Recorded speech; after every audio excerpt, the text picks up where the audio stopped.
'Twas the night before Christmas. 'Twas the night before Christmas, when all through the house not a creature was stirring, not even a mouse. The stockings were hung by the chimney with care, in hopes that St. Nicholas would soon be there. We children were nestled all snug in our beds, while visions of sugar plums danced in our heads. And Mama in her kerchief and Dad in his cap had just settled down for a long winter's nap. When out on the lawn there arose such a clatter, I sprang from my bed to see what was the matter. Away to the window I flew like a flash, tore open the shutters and threw open the sash. The moon on the breast of a new-fallen sow gave lustre of midday to objects below, when what to my wondering eyes did appear but a miniature sleigh and 8 tiny reindeer. With a little old driver so lively and quick, I knew in a moment he must be Saint Nick.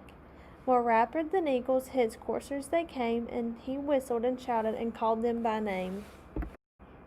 Now Dasher, now Dancer, now Prancer and Vixen, on Comet, on Cupid, on Donner, on Blitzen, to the top of the porch, to the top of the wall, now dash away, all.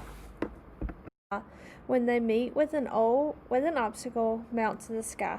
So up on the housetop in coursers they flew, with sleigh full of toys, and St. Nicholas too.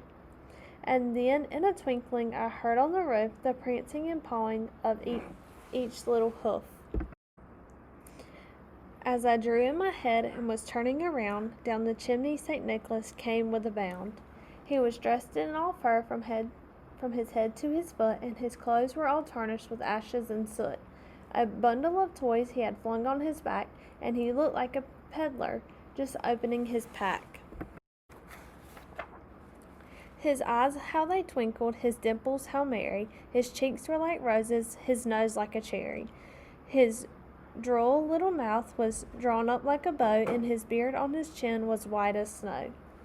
The stump of a pipe he held tight in his teeth, and the smoke it encircled his head like a wreath.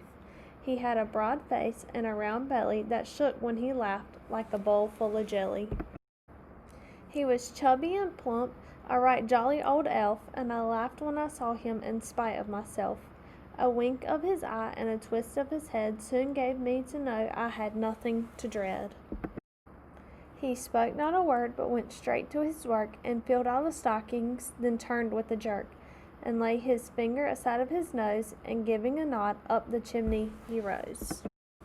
He sprang to his sleigh, his team gave a whistle, and away they all flew, like down of a thistle. But I heard him exclaim, ere he drove out of sight, Merry Christmas to all, and to all a good night.